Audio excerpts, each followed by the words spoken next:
Me mandó un mensaje una persona que yo no conozco personalmente, pero que tuvimos un buen vínculo en función de una entrevista que le realicé. Se trata de Diego, el presidente del sindicato de los tercerizados del Mides. Ah, ¿Lo tenés? Diego. ¿Lo Sí, conocés? sí, fui a la movilización. Bueno, me suena, viste, ya cuando te das cuenta que un pibe es muy sagaz, inteligente, que va para adelante, te das cuenta cuando hablas la primera media hora, ¿no? La primera que me hice en la entrevista es que este loco va para adelante. Y me cae muy bien. Y no tenía ni la... Como nos pasa a nosotros con Ismael, pila de veces que la gente dice que... o sea, que conocemos a poca gente, sobre todo de las nuevas generaciones que están militando, sí, ¿no? O sea, claro. Es cierto. Por cuestiones obvias. Entonces, como nos pasó con Nico de la Facultad de Humanidades, ¿no? Que algunos hablaban de cierta conspiración, nosotros no tenemos ni idea de las agrupaciones que hay en la Facultad de Humanidades, que por otro lado felicitamos de que se votó. Claro, exactamente. El romper relaciones con la Universidad de Tel Aviv. Y ahora viene un largo camino, que es llevarlo al Consejo Directivo Central, pero en Humanidades ya se votó después de muchas dilaciones. Bueno, está. En este caso, Nicolás, que además de estar en ese sindicato, que no me acuerdo bien la sigla cuál es, del tercerizado UNMIDES. UNMIDES es el sindicato del Mides. Sí. Él es de los tercerizados. De los tercerizados. Del Mides. Ah. Entonces, sé que están en Sutiga, que sí, es el sindicato sí. donde están todos los que trabajan para sindicatos, organizaciones sociales, etcétera, etcétera. Entonces, hicimos una nota. En sus momentos hablamos con mi primo acá, hablamos pila de veces de que qué locura de que uno de los buques banderas del gobierno, que era atacar la emergencia social, tengan a ese sector sin pagarle el salario, ¿no? Estamos hablando de otra vez un refugio de madres golpeadas, violentadas, no sé qué, y no le pagaban los salarios a esos trabajadores, que más violencia que esa. Imagínate esa mujer que vive violencia basada en género, que está en una situación de vulnerabilidad, cuando va a ese lugar le dice el que la tiene que atender que no le están pagando el sueldo. ¿Qué piensa de cómo la está atendiendo, de qué importancia le da el gobierno a su situación? Es terrible, ¿no? Bien. Y nos contaba el mismo Diego de que... Sí, que en nuestra opinión era reiteración del gasto y seguir para adelante, ¿no? Claro. Que en los refugios de gente en situación de calle le estaban haciendo colectas la gente que está en situación de calle, claro, para pagarle el boleto. O sea, es un bochorno. Paréntesis, íbamos a la movilización y la gente que está en situación de calle, que estaba en las plazas, se sumaba a la movilización. Claro, impresionante. Entonces, algo que es un bochorno, que a mí me hace acordar mucho algo que decía mi querida compañera Nieves de la Plenaria de Memoria y Justicia, hablando de otro tema, sobre las cárceles. Decía, lamentablemente a nosotros tienen que meternos un militante preso para que reaccionemos respecto a la movilización de la situación de la gente que vive en la cárcel, ¿no? Y creo que con esto pasa lo mismo. Es bochornoso. Y si le pasara a un trabajador de FANCAP, el peso es distinto. Sí. Y eso tendríamos que todos coincidir, por los de FANCAP que lo usé como ejemplo, los de ATCS. Bueno, sí. Sería distinto. Nosotros, sí. No le pagan el sueldo. A los trabajadores públicos en este país, en el 2002, le pagaron el sueldo. No hay antecedentes de ninguna crisis, digo la del 2002 porque fue la última grande, que podían haber dicho ahí, un mes, lo hacemos los vivos, no pasó. Jorge Valle le pagó el sueldo. Entonces, a mí me sale enojarme y calentarme mucho con los sindicatos madre que no, ya lo hablamos contigo otra vez, que no sindicalizan a los trabajadores, los de FANCAP, los de FOSE, los de... sabemos que además tienen una autopercepción de categoría A y categoría B de trabajadores, pero además la estrategia de terciarización, que es flexibilización laboral, que es para cagar a los trabajadores, incluso para no pagarle el salario,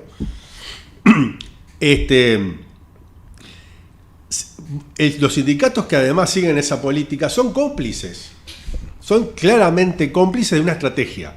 La flexibilización yo la respaldo, además no sindicalizándolos. Hasta ahí, en mi opinión, la sigo teniendo, pero el intercambio cuando es con respeto y cuando es de buena leche genera que te abren la mente para otros lugares. Por ejemplo, el otro día me comentó este compañero, me decía, bueno, mirá, lo que pasa es que nosotros ya, todo eso puede ser cierto, pero nosotros ya vamos generando una identidad en el Sutiga. Nosotros somos de Sutiga, nosotros no queremos ir a un Mides. No nos gusta mucho un Mides porque un Mides hace lo que hace un Mides y no nos parece bien. Entonces yo decía, claro, esta gente empieza a tener una identidad, un sentido más clasista y más combativo porque las situaciones son más adversas, que es lo que más o menos hablábamos la otra vez con Pascual Muñoz. Si te está todo mal con la patronal, el sindicato tiende a ser más aguerrido. Sí. O sea, si acá viene la mano un sindicato que no le pagan el salario y que esto todavía no salió oficialmente, pero sí lo voy a decir porque tengo la fuente confiable que me lo ha dicho. Tienen dos de sus patrones. Uno es un proxeneta y el otro es un narcotraficante. Estamos hablando porque el Estado al tercerizar abrió la canilla para que ONGs, iglesias, del Santo Pastor de no sé dónde se hicieran cargo de situaciones sociales donde ya hay casos judicializados de estos dos casos que estoy mencionando, ¿no? Capaz que, se hace público, capaz que no. Pero usted lo que es ir a laburar y que tu patrón sea un narco y que además el Estado no te pague el sueldo. Está difícil para reclamarle el sueldo, sí, la verdad que... Está todo raro, todo mal. Y el grado de conmoción sigue siendo muy menor, ¿no? Estamos hablando de cosas jodidas. Entonces también me hablaba de esa identidad y que la barra y que la gente que está ahí, y yo lo entiendo. Y le dije, mira, la verdad que no me lo había puesto a pensar. Y es más, me dijo algo peor aún. Tuvieron 2 reuniones, peor para mí. Tuvieron 2 reuniones políticas, ¿no? Lo llamó la bancada del Partido Nacional y la bancada del Frente Amplio. Pereira le dijo exactamente lo mismo que digo yo. Le dijo, ustedes tendrían que estar en un MIDE. Entonces al final lo que me dijo es pensás lo mismo que Fernando Pereira, Gil. No me dijo Gil. Pero vos te sentiste así. Yo dije, te autopercibiste así. Claro. Fernando Pereira igual, a mi favor, y él lo sabe, se lo dijo tipo onda, hasta que no estén ahí ni... Claro. Claro. Hasta que no tiene otra connotación, no sí, de existe. acuerdo.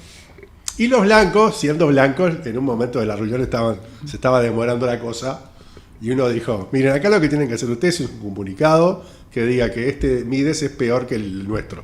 Ah, mirá. Nada más. Entonces ahí los Con trabajadores... eso les iban a pagar el sueldo. Con eso iban a salir a protestar, a ponerlo en la agenda, a salir bien. Lema ese que estuvo... Claro, que ahora presentó un proyecto, Claro, después después dejó de ser hermoso. Él iba a salir a decir, no puede ser. Esto es como ir a la escuela y entregar los deberes como después que saliste de sexto, Como ¿no? los trabajadores se negaron a ser sobornados, Ah, porque es un intento de soborno, de acuerdo. esa preocupación que tenía Lema por los salarios dejó de ser y no salieron a decir nada. Claro. La preocupación estaba dada solo si... Entonces, de un lado estaba dada solo si decís que el Mides anterior era peor que este, y del otro es, bueno, te botijean porque, vos no insistís, estás en el Sutiga. Van a tener que seguir militando ahí adentro y ahí el Frente Amplio tendrá que tomar cartas en el asunto porque defendemos a los empleados públicos. Más que ustedes. Lo que le está diciendo es eso y lo que le dice la sociedad también. Entonces, yo lo quería decir, porque hay gente que está muy postergada y que nos agradeció profundamente. Yo en un momento me sentía avergonzado, ¿no? De pensar lo mismo que Fernando Pereira, y el compañero con mucha clase, creo yo, y de forma muy genuina, nos agradeció y le creí que para ellos es muy importante que alguien debata sobre ellos, que opinen, Claro. que digan cosas y que generen debates, porque nadie le da pelota, ¿no? Y el espacio en el cual vos pertenecés lo subió arriba del estrado el tema del 1 de mayo, ¿no? Y creo que eso es muy importante. Sin duda. No solamente ese, es como que agarraron todas las cosas olvidadas, escondidas. Un raconto. Y que no se mencionan, incluidas muchas de las agendas que nosotros hablamos acá en el programa. Nosotros también nos pusimos contentos porque, sin haber coordinado nada, uno ve una sintonía en poner temas que no se mencionan como importantes, ¿no? Capaz que se mencionan otros o hay otra cuestión con el tema, y está muy bien hablar de la política internacional y llevar hablar del imperialismo. Bueno, tener a Orsi ahí al otro día que se sube a un transbordador norteamericano, pero alguien tiene que llevar estos temas, ¿no? Sí, claro. Y este programa, humildemente, está bueno que pueda tener esa agenda. Y sabes, yo lo quería compartir con ustedes porque me parece un tema que no está lo suficientemente debatido en las internas de los sindicatos. No hay cláusulas al respecto, no hay defensa. O sea, tenemos gente que no le pagan el salario en una actividad social absolutamente sensible y no hay, por supuesto que hay de parte del Estado una falta de sensibilidad total, pero hay una falta de sensibilidad total de parte nuestra, ¿no? De parte de la sociedad. Y bueno, lo quería compartir. No sé si creo capaz que tienen alguna reflexión. Me gustaría. Y sí, nosotros, en principio, nuestros tercerizados están afiliados a nuestros sindicatos. Nos habías contado, lo que vos dijiste, que bueno, es una buena medida. Ellos sí están con nosotros. Bueno, pero sí llevamos muchos años defendiendo que se termine la precarización y que de una vez y por todas sean absorbidos. Y estamos en eso, o sea, vamos caminando hacia eso. Y entendemos que no puede haber un trabajador que no cobre el salario. No. De hecho, es un problema legal incluso, porque cuando uno terceriza hay una ley que protege también al trabajador de la responsabilidad solidaria y subsidiaria que tiene el otro patrón, digamos, el que contrata, y debería de ejecutarse de inmediato el no pago cuando no recibe el salario ese trabajador. Debería ser algo automático. Automático. Muy breve, agregar que tal vez no a nivel de Mides, antes de que, o sea, hace muchos años a nivel de INAU era conocido el funcionamiento desastroso de gestores de clubes de niños, que no le pagaban los salarios a sus trabajadores, que no cumplían con sus obligaciones alimentarias con los chiquilines, etcétera, etcétera. Nosotros conocimos un caso de tantos, pero el tema es endémico y no es nuevo, y yo no quiero vincularlo específicamente a un partido en forma general, pero evidentemente es un feudo vinculado a sectores del Partido Nacional, vinculados a las iglesias, vinculados, sí. O sea, es una de las cosas. Lo que Nico agrega de los proxenetas es relativamente nuevo. O sea, nuevo para mí. Podríamos hablar de la incidencia del proyecto Sofía sobre... el proyecto Sofía es un proyecto evangélico que está tomando lugares que deja libre el sistema en la órbita de los CAIF, etc. Ahora, no está solo. O sea, no es solamente del Partido Nacional. Hay sectores del Frente Amplio que tienen gente que está vinculada también a estos proyectos. Los sectores más recalcitrantes, se me hace un poco más difícil especificar a un grupo concreto en el cual vincularlos a todos, pero es el problema, el gran tema de fondo es que hay mucho dinero en juego. Claro. Mucho dinero, o sea, mucho dinero de por sí, ya no solo en INAU, sino que el Mides es una montaña de más de $300 millones. Sí, claro. Y no el esquema habitual es que las organizaciones dedicadas a la caridad hagan usufructo de ese dinero y le tiren las migajas al gozo. Ahora, o sea, no es nueva la situación, es una cuestión endémica, probablemente date de décadas, de varias décadas,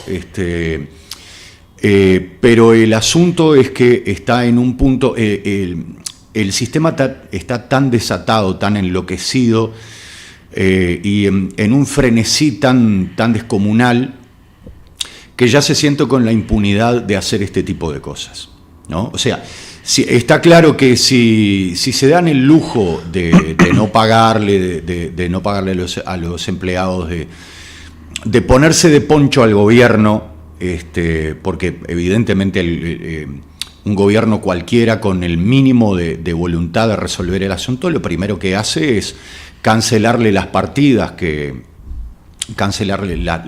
presupuestales que les destina. y evidentemente el gobierno no hace eso. Claramente es una connivencia en la cual, como siempre digo, no es tanto o no solamente el dinero, sino que hay amistades de por medio, hay lobbies, hay etcétera, etcétera. Ahora, estamos en un nivel de degradación y quería enfatizar en lo que decía Nico, que es el mensaje que no solo le da el gobierno, sino la sociedad. Estamos en un nivel de degradación social que nos resistimos a ver, pero que no tiene precedentes en la cultura uruguaya. Llegar a estos niveles de robo deliberado, de impunidad en cuanto al robo, descarado y absoluto, en que el Estado no asuma el pago de salarios, porque en verdad en última instancia quien se debe hacer responsable el Estado y quien debe forzar a la organización a pagar a pagar los salarios es el Estado. Entonces es el responsable en última instancia. Que el Estado sea responsable del no pago de trabajadores que están laburando para el Estado en un sector tan absolutamente sensible. Cuando vamos camino, faltan 4 o 3 años para que lleguemos a 10.000 personas en situación de calle, es un nivel de degradación. Y quiero utilizar una palabra que habitualmente se remite a términos morales. No solo de degradación, sino de degeneramiento, de corrupción, pero no la corrupción habitual que se vincula al dinero, sino de corrupción moral, de corrupción emocional, la absoluta insensatez, indolencia e indiferencia a los cuales está llegando nuestra sociedad, no tiene precedentes en la historia de Uruguay, excepto el momento del genocidio de los pueblos nativos, ¿tá? En el cual no era toda la sociedad partícipe no era toda la sociedad partícipe, y por algo costó lo que costó el terminar de efectuarlo. Pero el nivel de degradación y de degeneramiento moral, y quiero enfatizar en la palabra degeneramiento porque me interesa la connotación burda, la connotación espantosa, la connotación que despierta en cada persona cuando se habla de degeneramiento. El nivel de degeneramiento moral en el que está la sociedad uruguaya no tiene precedentes en la historia del país y probablemente no tenga vuelta atrás, porque no hay un horizonte en lo más mínimo en el cual se perciba como algo a lamentar y a corregir. Cada uno está en la suya y a nadie le importa un cuerno. Entonces, no es solamente el nivel de degeneramiento moral, sino el futuro de degeneramiento moral hacia el cual camina Uruguay no tiene precedente y me cuesta imaginar el futuro. Bien, nos vamos. Después de estas palabras de aliento. ¿Cómo remontamos esto? Ayúdenme.